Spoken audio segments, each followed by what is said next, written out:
¿Qué tal? ¿Cómo están? Bienvenidos. Aquí estamos en tercera edición, día jueves, ya sin actividad en la Cámara de Diputados. Toda la atención está concentrada del otro lado de Pasos Perdidos porque continúa ya terminando la ronda de expositores que, bueno, participaron del plenario de comisiones por el debate de la ley bases y el paquete fiscal. Se está, bueno, viendo si se logra o no dictamen, están con mucho trabajo, ya incorporando a la vicepresidenta de la Nación, Victoria Villarruel, como una de las fichas fundamentales en las negociaciones entre la oposición y el oficialismo, para ver si se avanza prontamente con el dictamen y se logra aprobar la ley bases y también el paquete fiscal. El gobierno quiere aprobarla antes del 25 de mayo. La oposición está un poco más reticente porque quiere introducir muchos cambios a el texto remitido por la Cámara de Diputados, así que ya están todos un poco más conscientes que esta semana puede que no se dé la firma del dictamen.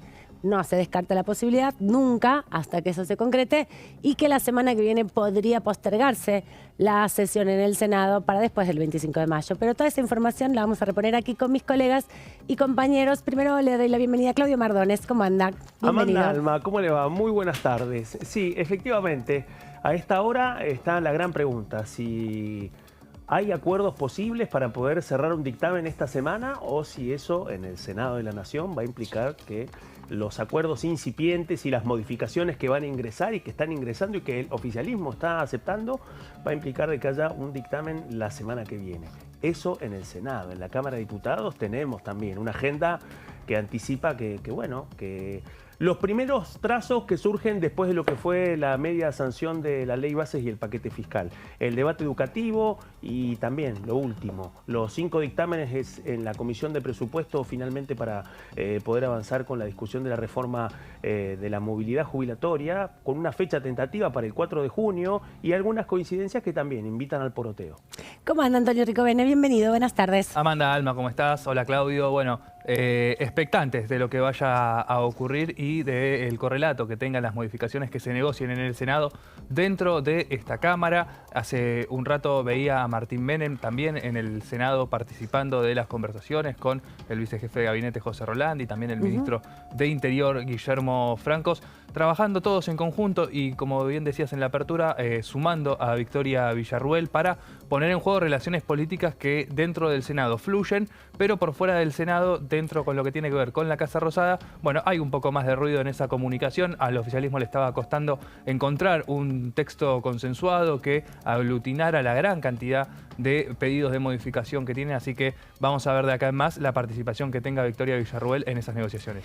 Vamos a seguir con todo este análisis porque hay mucho para comentarles respecto a la actividad parlamentaria en diputados y también los últimos detalles en la Cámara de Senadores. Hace instantes nada más estaba Estela de Carlotto, presidenta de Aulas de Plaza de Mayo, dando su parecer sobre, por ejemplo, la modificación del Banco Nacional de Datos Genéticos, que está dentro de la ley bases. Pero tenemos un invitado que también fue protagonista de toda esta discusión en la Cámara de Diputados. Lo presentamos de este modo.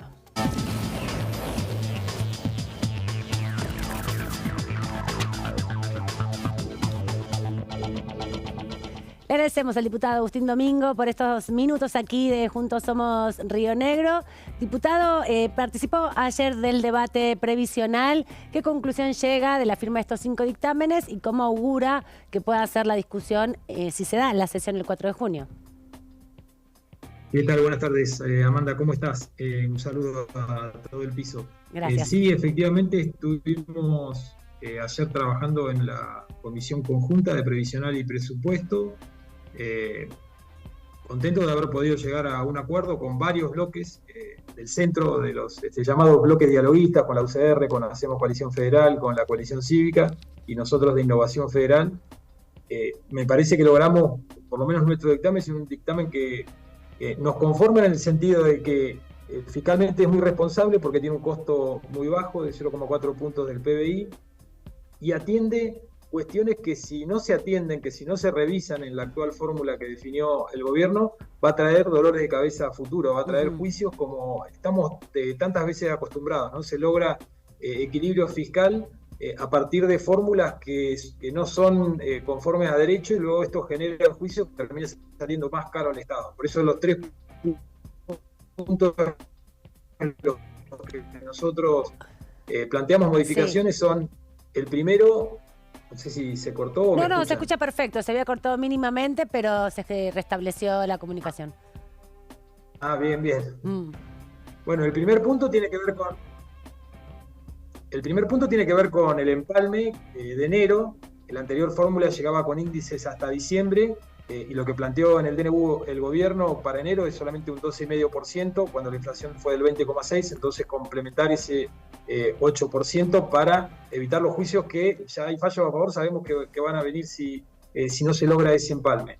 El segundo punto tiene que ver con el concepto de movilidad. La movilidad no alcanza con contemplar la inflación solamente, hay que contemplar el crecimiento de los salarios, y por eso planteamos un 50% de la diferencia que haya entre el crecimiento de los salarios del RIPTE con la inflación. Esto va a ser una vez al año.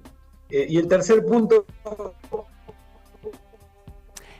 relacionado de alguna manera, son la cantidad de juicios que hay pendientes, cancelar esas deudas con los jubilados que tienen juicios ganados, y con las cajas provinciales, que es deuda con los jubilados del interior en definitiva, porque no es plata de las cajas, es plata de los jubilados que están detrás de esas cajas. Nosotros en nuestra provincia tenemos la caja transferida, con lo cual no es un problema, pero sí están Misiones, Neuquén, Córdoba, son muchas las provincias que tienen cajas no transferidas, y el gobierno está incumpliendo una obligación legal que tiene, que es de girarle esos fondos, con lo cual planteamos que se resuelve ese problema también. O sea, que son 3 puntos. Uno tiene que ver con el empalme de enero. Si no escuché mal y pude comprender bien cómo calcular ese empalme, el gobierno había establecido una manera también de hacer ese cálculo.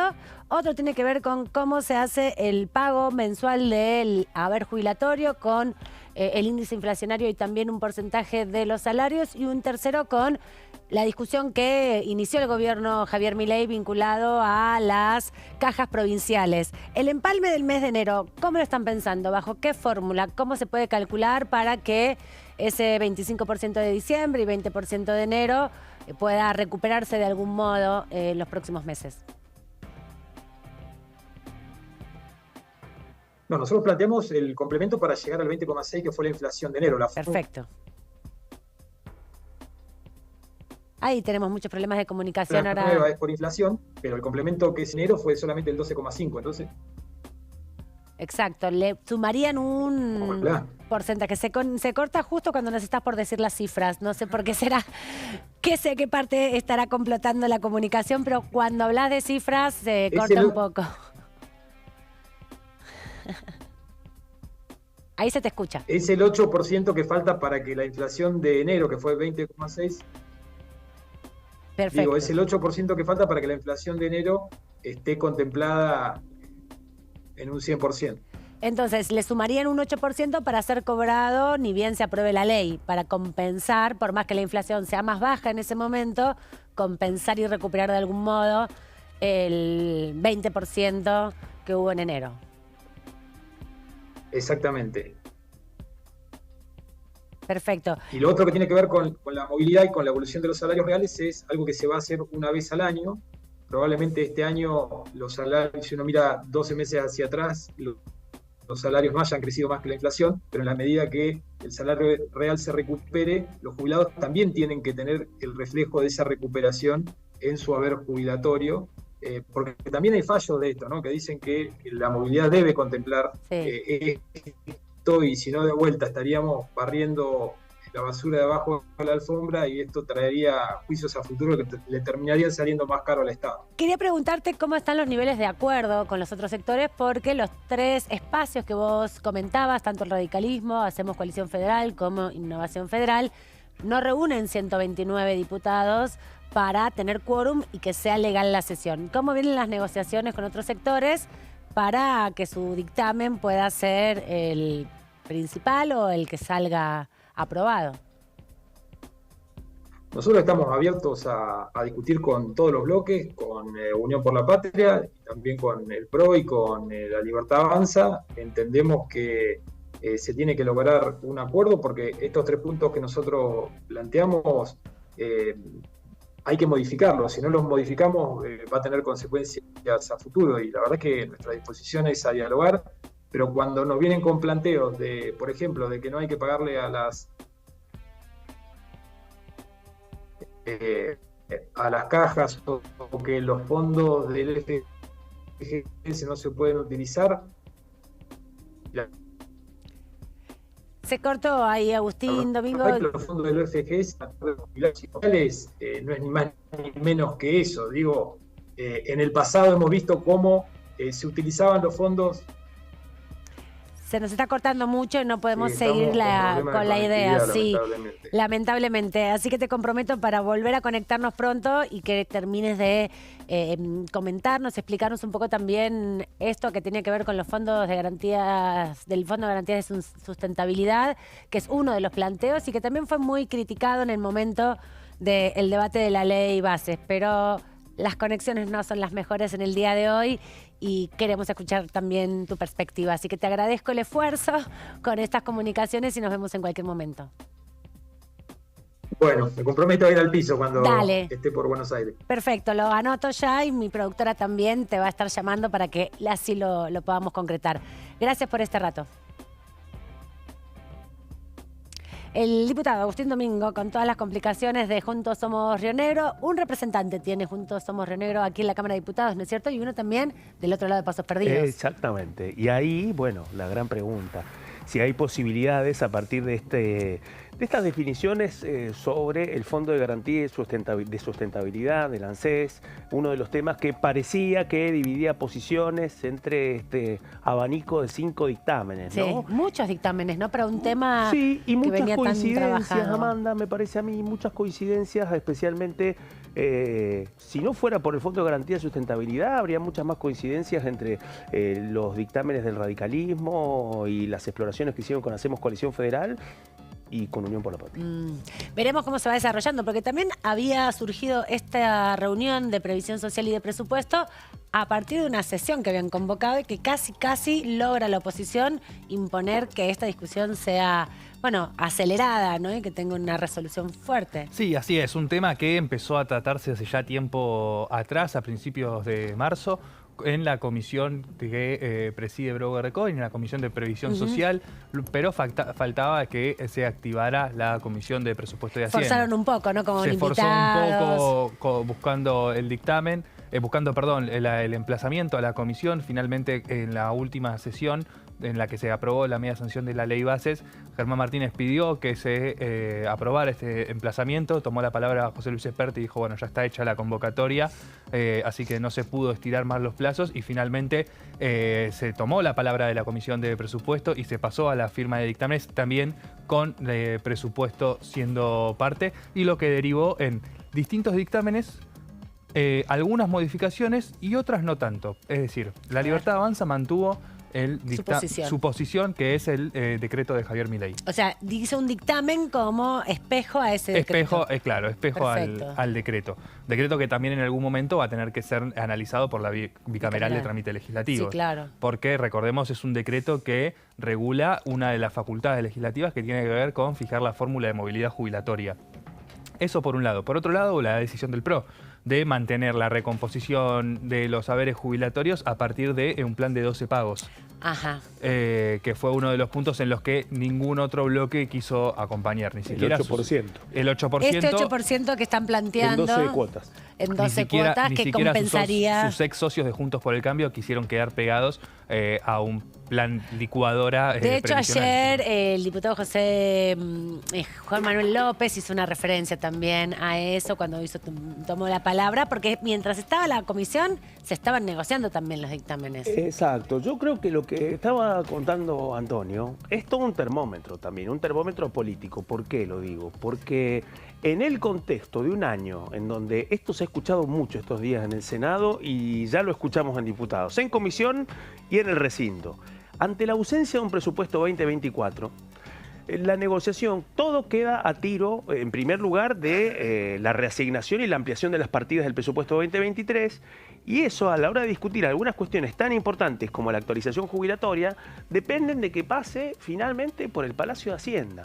Que finalmente se sepa cuánto va a ser el impacto de incremento en las partidas presupuestarias, y eso también muestra la interlocución del PRO con el Palacio de Hacienda y con el gobierno para llegar a ese punto y pagar el costo político de proponer un empalme del 8% pagadero en 12 cuotas sin interés. Digo, eso obviamente ha tenido costos políticos. Es la diputada nacional María Eugenia Vidal, ex gobernadora bonaerense, que fue precisamente la que afrontó la mayor cantidad de críticas, precisamente convencida de que de ese modo también podía encontrar un visto bueno del gobierno. También, por otro lado, estos dictámenes tendrán su tratamiento en el recinto. Si son 5 dictámenes, se ve que va a haber un tratamiento complejo, ¿no? En general hay 2 dictámenes, 3 como mucho, porque se va negociando previamente. Eso también puede hacer que al momento de llegar a la sesión, si se da el 4 de junio, haya otro panorama. Y se da en un contexto particular, digo, porque hay que decirlo, venimos en un momento en donde el anuncio del gobierno ha sido la actualización del 8% sobre la mínima jubilatoria, no está confirmado un nuevo bono de 70.000 pesos, así que hasta este momento estamos hablando de una mínima que supera los 200.000 pesos, 206.000 pesos con el incremento basado en el índice de precios del consumidor. Y los tiempos, porque la fecha prevista, pedida para una sesión, es para el 4 de junio. Es decir, que en ese contexto... El 4 del 6, exactamente, mitad de año. Así que queda un tiempo todavía en ese contexto como para que se terminen de definir lo que podría ser una demostración de fuerza novedosa, si es que hay votos comunes entre radicales, integrantes de Hacemos Coalición Federal y peronistas en torno a una coincidencia. Pero se da en este contexto, digamos, en donde hasta ahora no hay una respuesta concreta en torno a la depreciación del ingreso jubilatorio. Sí, y en última instancia uno tiende a pensar que si la diferencia tiene que ver con qué hacer con los activos del Fondo de Garantía de Sustentabilidad, digo, bueno, puede ser una votación en particular donde ahí se termine de definir. Yo no veo por qué los bloques radicales o de Pichetto van a votar en contra de una fórmula que propone lo mismo que ellos, básicamente. La división central está en lo que decíamos recién. Entonces, a partir de ahí, y también el tiempo, lo que decía Claudio, ¿no? Si en todo este tiempo los dos espacios pudieron ir cediendo en lo que pedían, desde el retroactivo, desde incorporar también el RIPTE como una forma de no dejar atrás los saberes jubilatorios, si en algún momento la economía empieza a repuntar, digo, bueno, fueron conversaciones que llevaron bastante tiempo, que se llegó a distintos puntos de acuerdo. Bueno, para el 4 de junio todavía hay tiempo y vamos a ver si una vez más, como le pasó al gobierno de Mauricio Macri cuando discutió la fórmula previsional, que hubo en un primer momento una foto de unidad opositora, recuerdan esa sesión que fue fallida. Sí, con la represión en las inmediaciones del Congreso, ¿no? Así es. Bueno, si una vez más este tema puede unificar a la oposición para marcarle un límite al gobierno. Y también aparece una vez más el fantasma del veto, que era algo que corría ayer por la comisión, era uno de los motivos por los cuales Hacemos Coalición Federal no quería que el retroactivo fuese más alto del 8% que terminaron fijando, viendo que el veto puede ser una de las salidas que encuentre el presidente Javier Milei, llevando la jurisprudencia de lo que fue el veto de Cristina Kirchner al 82% Vital y Móvil. Vamos a ver cómo se van dando esas discusiones que van a estar obviamente atravesadas aquí en el Congreso de la Nación, pero también estuvo el secretario de Educación, ¿no? Torrendel. Carlos Torrendel. Y hubo algunas definiciones posteriormente, en simultáneo. Algunos diputados se reunieron con la ministra de Capital Humano, otros senadores también del radicalismo plantearon algunas novedades respecto al financiamiento educativo, así que hay también en ese sentido algún efecto que surgió a partir de la visita del secretario. Absolutamente. Dos cuestiones. Una vinculada a lo que finalmente significó. No estaba Alejandro Álvarez, el subsecretario de Políticas Universitarias, designado como el pararrayos de lo que ha sido el conflicto con los 60 rectores de las universidades públicas de todo nuestro país en torno al presupuesto universitario. Sí sucedió durante la visita del secretario de Educación, Carlos Torrendel, bueno, que fue ante la presencia de rectores que también hablaron. Hubo un dato importante que fue finalmente relevante dentro de todas las exposiciones. Una, Amanda, tiene que ver con lo que dijo el director del Hospital de Clínicas, que mostró una situación calamitosa en materia presupuestaria. Uno de los hospitales universitarios. Exactamente. ¿No? Lo menciono porque eso va de la mano con lo que finalmente se conoció en estas horas y que también forma parte de la discusión política, y es que finalmente la Universidad de Buenos Aires tuvo un incremento de 2 partidas presupuestarias, una especialmente para los hospitales universitarios, otra para afrontar parte de los gastos operativos. Levantaron la declaración de emergencia presupuestaria y al mismo tiempo el Consejo Interuniversitario Nacional salió a considerar esa medida, bueno, una decisión desacertada que en este contexto busca dividir el reclamo de las universidades. Esos son también parte de los efectos que tuvo la visita del secretario de Educación, que participó de la Comisión de Educación, que uno de los temas tuvo que ver con el financiamiento de las universidades.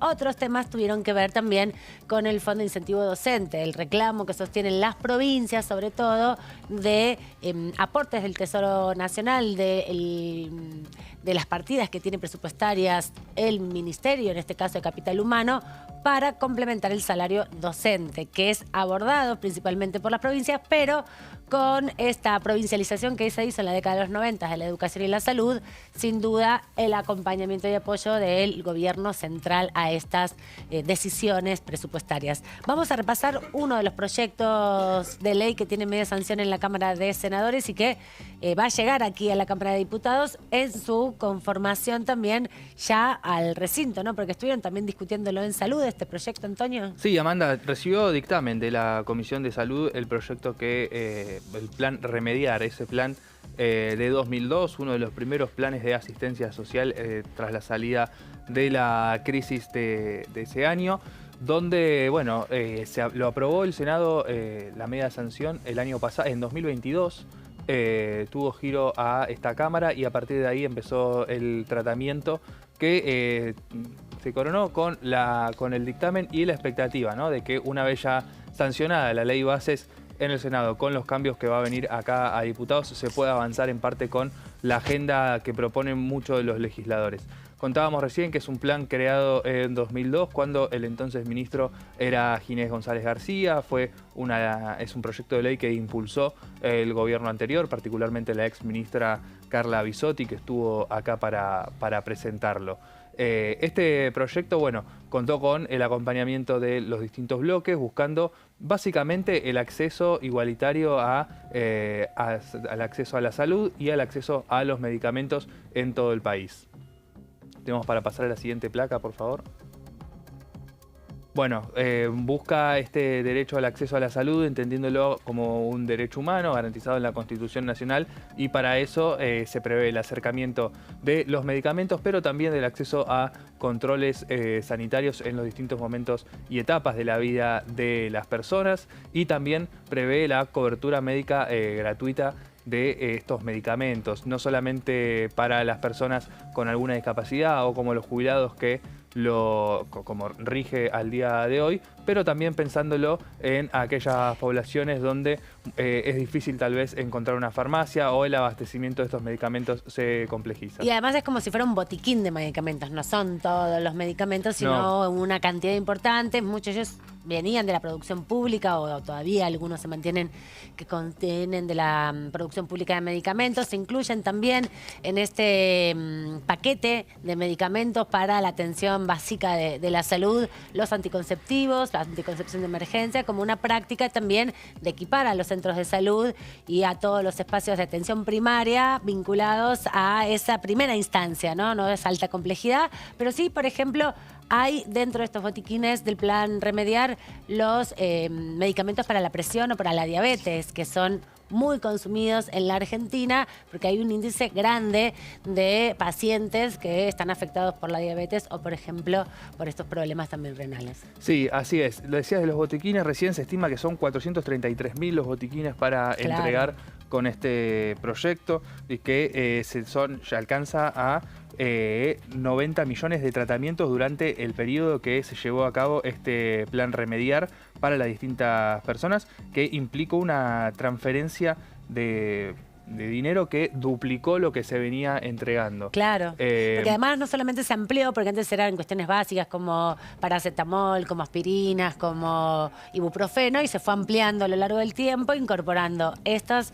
específicos que tienen que ver con grandes afecciones médicas que tienen mucha población. No solamente eso, sino que además se da en un contexto en donde el tema gira en torno a los incrementos. Al precio. Bueno, un estudio reciente cuenta eso, que en muchos casos en los últimos 6 meses el incremento ha sido de algunos medicamentos del 157%, pero en el caso de algunos analgésicos e incluso en una aspirina, que es la que se utiliza para problemas cardíacos, el aumento ha sido del 457% en 6 meses.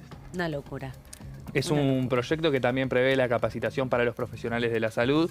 Se estima que se pueden capacitar a 18.000 profesionales de la salud en todo el país, buscando trabajar en esto, ¿no? En los equipamientos y la prevención de muchas enfermedades y también de diagnósticos que, si son revisados con anterioridad, los cardíacos que decía Claudio también son uno de ellos, pueden evitar complicaciones. Claro. También decíamos el fortalecimiento de la atención primaria de la salud. Esto tiene que ver con el desarrollo de salitas, de insumos para los hospitales, que esté todo integrado en este plan Remediar.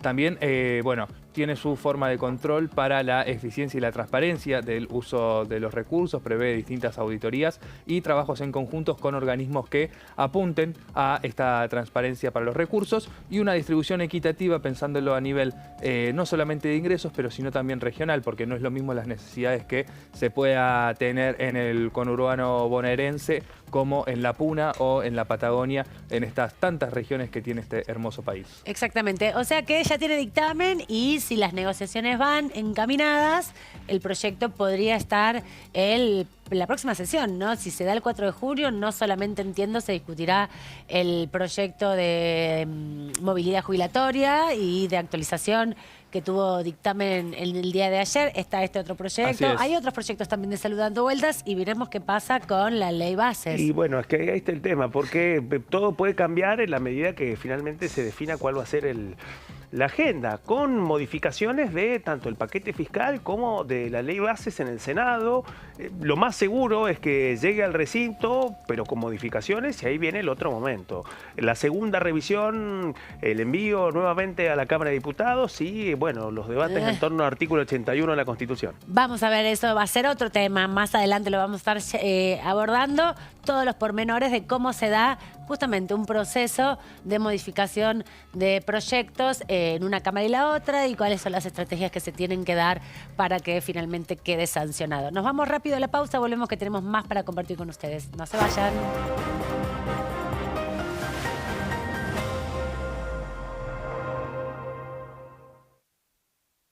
Dengue, Zika y chikungunya. ¿Cómo protegerte de la picadura de mosquitos? Para prevenir el dengue, Zika y chikungunya, evita que el mosquito te pique. Usar repelente siguiendo las indicaciones del envase. Cubrí brazos y piernas con ropa clara. En casa, pon espirales o tabletas. Usa tules o mosquiteros sobre camas o cunas. Coloca mosquiteros en puertas y ventanas.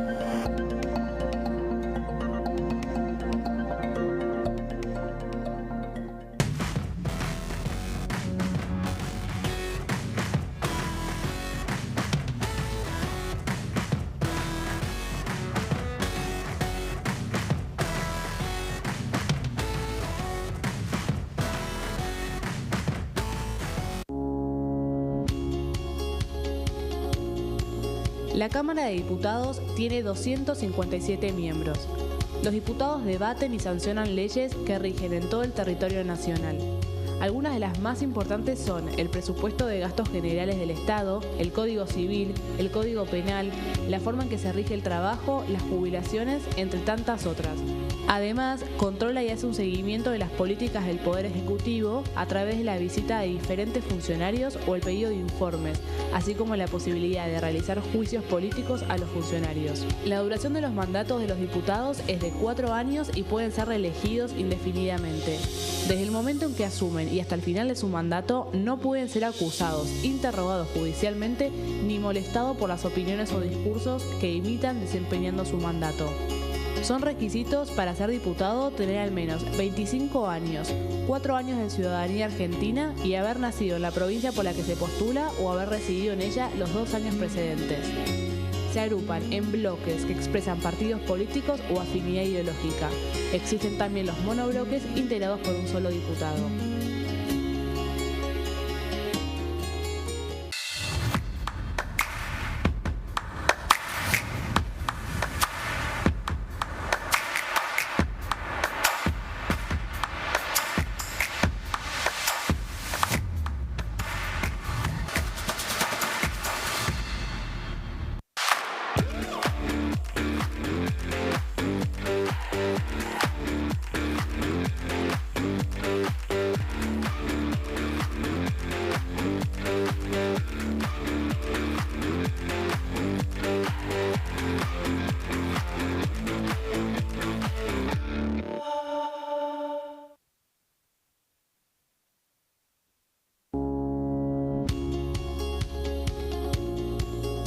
Cuando un proyecto de ley ingresa a la Cámara de Diputados, ya sea creado por un legislador, enviado por el Poder Ejecutivo o producto de una iniciativa popular, se trata primero en las comisiones correspondientes para luego ser tratado en el recinto por los diputados.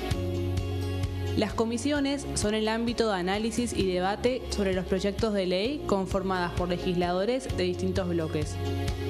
Hay 23 comisiones especiales que tratan temas específicos como el atentado a la AMIA y 45 permanentes que tratan temas vigentes como educación y salud. Un diputado puede formar parte de varias comisiones. Cada comisión se compone de un presidente, un vicepresidente y de 3 a 5 secretarios. La duración de los miembros de las comisiones permanentes y especiales es de 2 años. Para que la comisión funcione debe tener quórum, es decir, un mínimo de 15 y un máximo de 31 a 49 diputados. Las autoridades son elegidas por los propios integrantes de las comisiones, que a su vez son elegidos bajo consenso por sus propios bloques. Para que un proyecto sea tratado en el recinto, debe contar con el apoyo de la mayoría de los integrantes de esa comisión. Al finalizar una reunión de comisión, se dictamina sobre la pertinencia de tratar el proyecto en el recinto. El dictamen propone una resolución o decisión sobre una o varias iniciativas o proposiciones.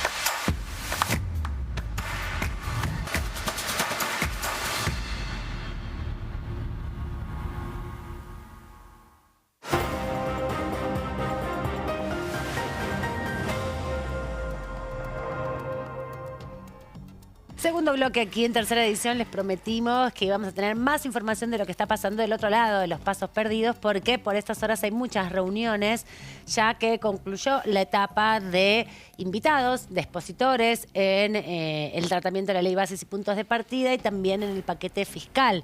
Hoy, Antonio, hubo mucho movimiento. Bueno, comentábamos, estuvo Estela de Carlotto como gran figura de la jornada. Empezó esta serie de invitaciones con los referentes principales de las centrales obreras y concluye con la referente principal, viva, podríamos decir, de los organismos de derechos humanos. Así es, Aman. Mientras todo eso ocurría, veíamos cómo los pasillos iban y venían los funcionarios con teléfonos, con llamados.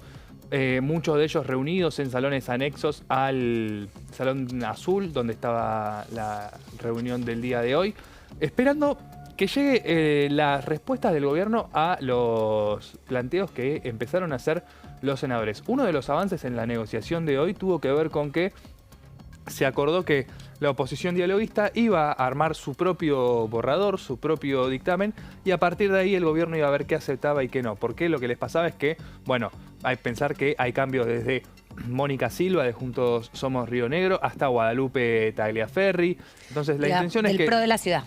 Del PRO de la ciudad.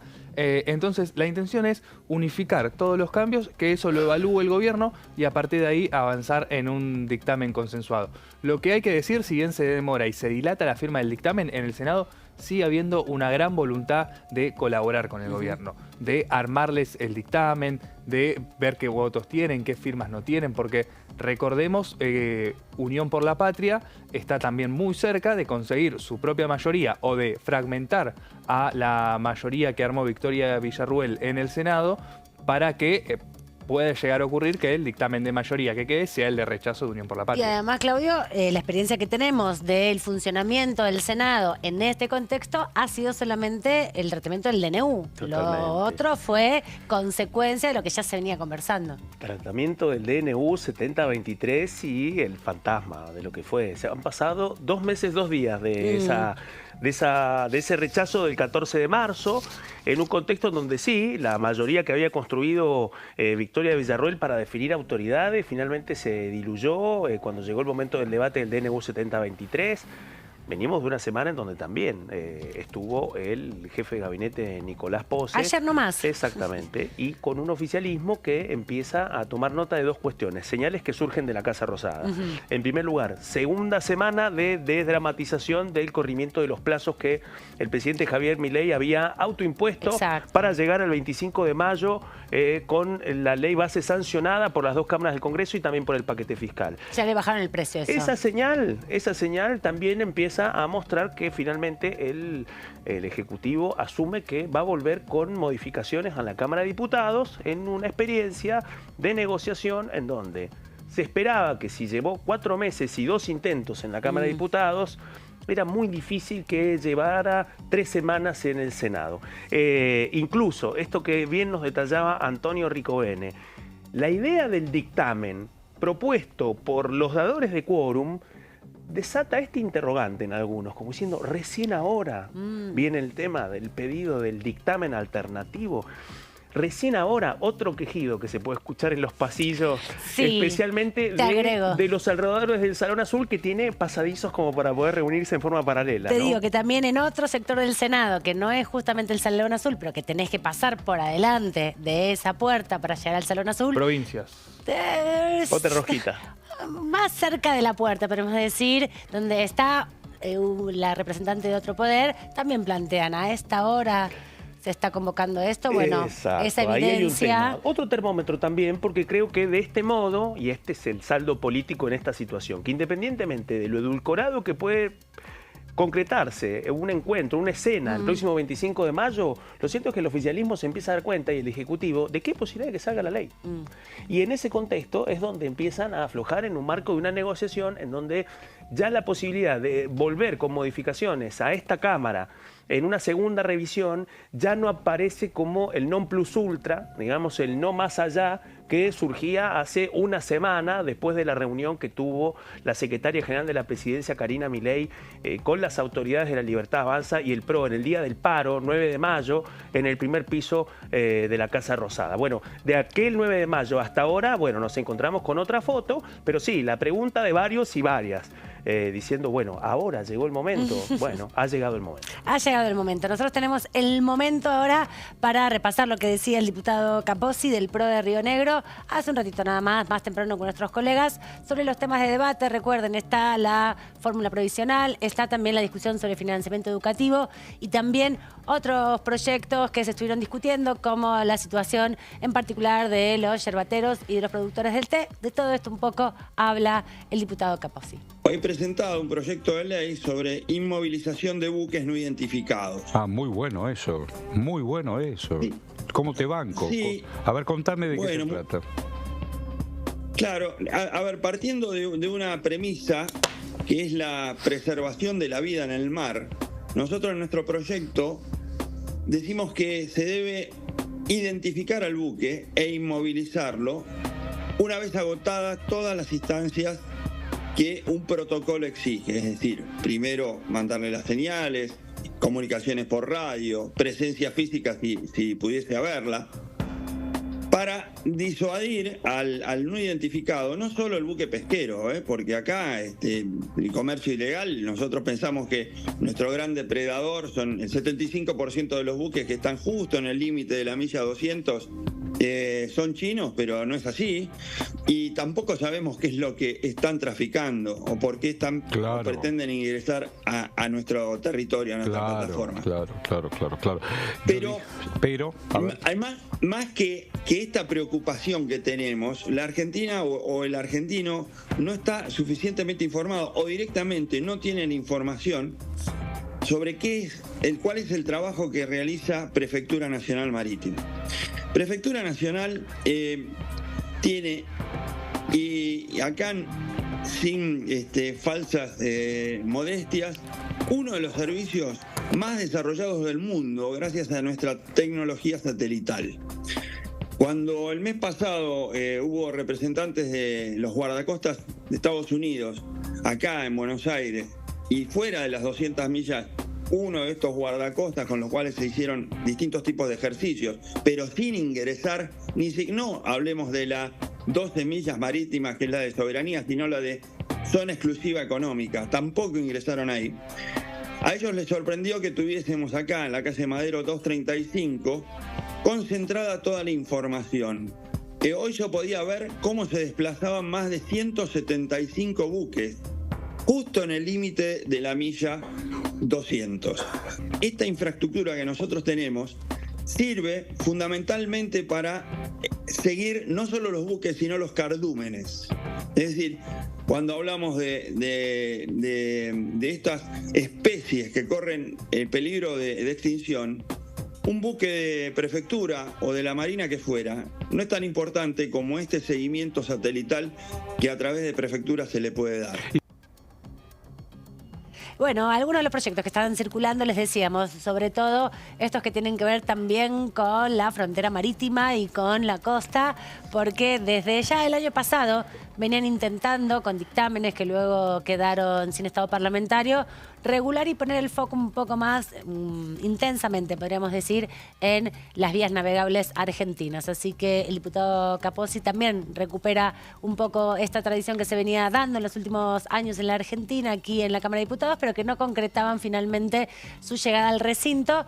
Hay que ver si tanto el régimen especial para la pesca como la cuestión que tiene que ver con las multas de la depredación marina se puede ir ajustando en los próximos meses aquí en la Cámara de Diputados, con una agenda ya más vinculada a los problemas que analizan los diputados de cada partido político, de cada espacio, de cada provincia, más allá de las decisiones que va tomando el Ejecutivo Nacional, que también tienen prioridad en general aquí en la Cámara de Diputados y en el Senado cuando remiten un proyecto. Así que veremos cómo pueden ir congeniando las definiciones de los propios diputados con las exigencias en algún sentido del Ejecutivo Nacional. Vamos a hablar de un proyecto que también está muy vinculado con el momento actual, tiene que ver con la preocupación sobre las apuestas. Así es, Amanda. Vamos a repasar un proyecto que ingresó la semana pasada, que lleva la firma de 10 integrantes del bloque de Unión por la Patria, con la redacción de la diputada Constanza María Alonso, de la provincia de Buenos Aires, una de las 99 integrantes del bloque que conduce Germán Martínez. Bueno, en este caso, y la propuesta es precisamente eso, llevar primero en comisiones, esto todavía no ha tenido ningún giro, pero poner en debate de la Cámara de Diputados una prohibición de la publicidad de los juegos de azar online, de las apuestas online.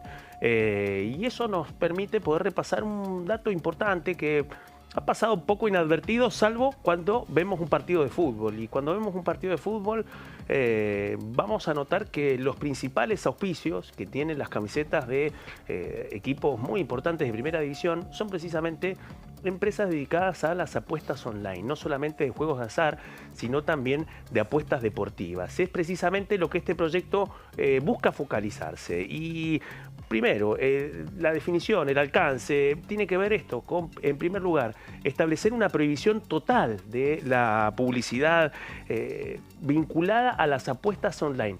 Y me refiero a total, y con esto digo, publicidad en la calle, en internet, online, en radios, en podcast, es decir, impedir todo tipo de publicidad que remita, también en la televisión, cualquier referencia comercial a la promoción de apuestas online de todo tipo.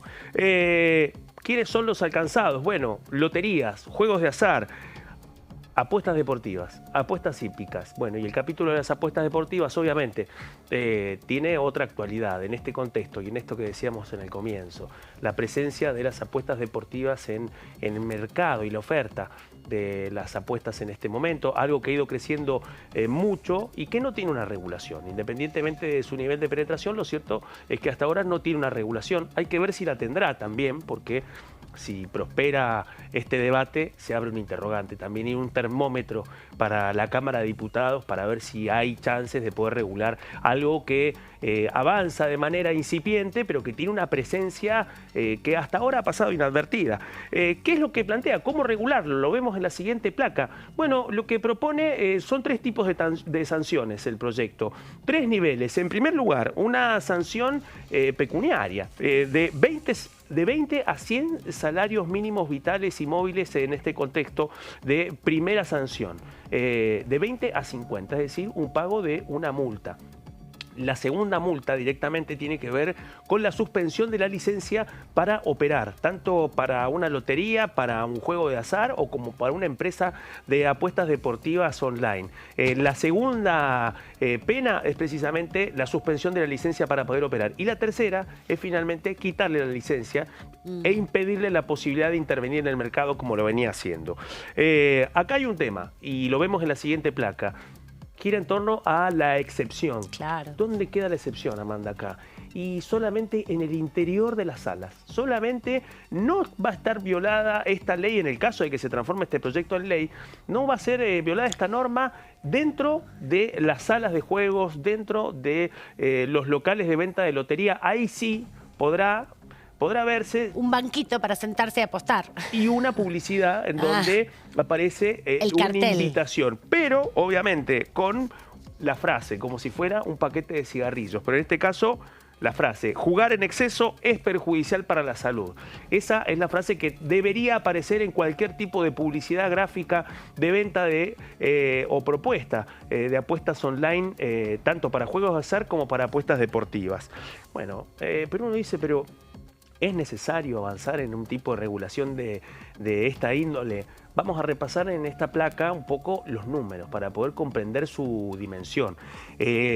No estamos hablando del impacto de la publicidad, sino de la ludopatía, Amanda. Y este es un tema que ha sido medido por la Organización Mundial de la Salud y por la oficina dedicada precisamente a poder establecer mediciones, estadísticas respecto al nivel de ludopatía. Bueno, de adicción que hay a las apuestas. Además, porque lo que busca este proyecto es desestimar la promoción de este tipo de actividades. Directamente prohibirla. Claro, prohibir la promoción para atacar de algún modo el problema, ¿no? No va a ser no es una ley que va a dar herramientas para que las personas adictas a las apuestas puedan resolver esa adicción, sino que va hacia la prevención principalmente, ¿no? No llegar a ese nivel de adicción o de relación... Compulsión, esa es la palabra. Compulsión para la apuesta, algo que, aprovechamos para decirlo, pasa en las apuestas que no son virtuales también. Pasa muchísimo en los casinos y es un tema que muchas veces es una zona gris en torno a la capacidad de las provincias para combatir la ludopatía, el compromiso de las salas de apuestas y de los casinos para promover la atención de la ludopatía. Y este es el tema. ¿La ludopatía es solamente la adicción? Bueno, acá lo que plantea el proyecto, cuando repasa alguno de los números, es, en primer lugar, basándose en estas estimaciones de la oficina que mide la ludopatía dentro de la Organización Mundial de la Salud. Un primer dato, el 30% de la población tiene algún vínculo con el juego. Ese es el primer dato, ¿no? Wow, el primer muy contorno alto. de la ludopatía. El segundo es que en ese universo de ese 30% que tiene algún vínculo con la apuesta online, la apuesta deportiva, bueno, y esto lo vemos en esta placa. En primer lugar, de ese universo, el 95%, una gran mayoría, lo hace en forma recreativa, ¿sí? Esa vinculación con la apuesta sucede en un marco de recreación. Pero también hay un 3,5% de ese universo que son ya jugadores problemáticos. Y por encima de ese 3,5% hay un 1,5% que ahí es donde llegamos a la definición cruda y dura de la ludopatía, jugadores compulsivos. Y en ese contexto es donde está el mayor mapa de riesgo de que esa compulsión por la apuesta también tenga la mediación de las redes y su aplicación desde la casa, en una forma en donde el marketing y la comunicación, bueno, se mete en la intimidad del potencial apostador y puede promover otra ventana para que esa posibilidad de ludopatía se profundice.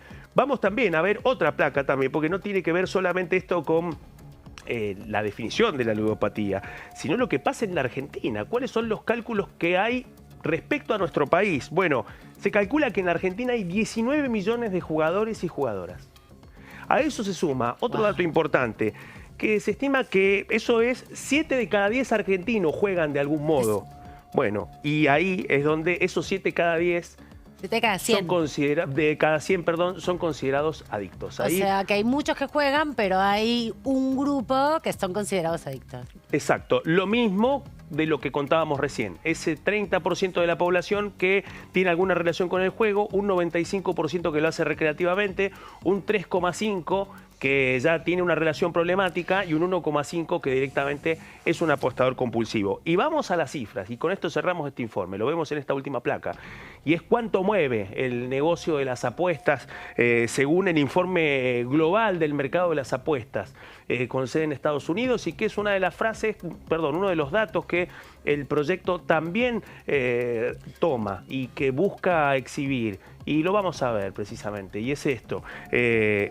En el año 2020 movió 65.000 millones de dólares y se estima que para el 2027 el juego de las apuestas online, tanto deportivas y de juegos de azar, va a mover 130.000 millones de dólares. Así que de todo ese mundo hay una pequeña porción en el mercado argentino y su impacto también muchas veces inadvertido en torno al peligro de la ludopatía. Y sí, sin duda, cuando aparecen situaciones más críticas también en la economía de las personas, la alternativa, la búsqueda de una esperanza para estar un poquito mejor, a veces se vuelca también a esas compulsiones, como bien describías, que terminan con historias bastante complicadas muchas veces, ¿no? Con embargos de todos los bienes de las personas, con muchas riñas familiares. Me venía a la cabeza esas anécdotas de la infancia de los tíos que se iban a jugar a los burros, bueno, a los burreros. Y que era visto de una forma folclórica, Exacto. Porque realmente el momento en donde quien padece ludopatía afronta su momento de crisis, muchas veces pasa en silencio ante la indiferencia de quienes van camino quizás o que forman parte de ese 95% que lo vive de forma recreativa, Sí. Pero sí, ahí hay un costado. Lo nuevo es precisamente que a partir de las apuestas online y de las apuestas deportivas, esto se empieza a centrar en un público mucho más joven. Exacto, con menos herramientas para verse prevenido ante esas situaciones y con menos posibilidades de ponerse autolímites para, bueno, no caer en una situación tan complicada para la economía personal y también con riesgos importantes de vida. Nos tenemos que ir, compañeros, ya terminó el tiempo, pero los vamos a dejar con la información que continúa con nuestros colegas, con Fernando Fraquelli a la cabeza. Gracias, Claudio. Un gusto. Nos encontramos mañana nuevamente. Claro que Antonio sí. Ricovene, nos vemos en cualquier momento. Nos vemos, Amanda. A ustedes los dejamos aquí, como decía, con la continuidad informativa de TV, ya terminando una semana más tranquila, estas últimas 24 horas que quedan por delante de la semana, pero con expectativas de lo que sucederá en el Senado y una próxima reunión ya, una sesión seguramente para los primeros días del mes de junio. Con toda esta información nos despedimos. Hasta mañana, que estén bien.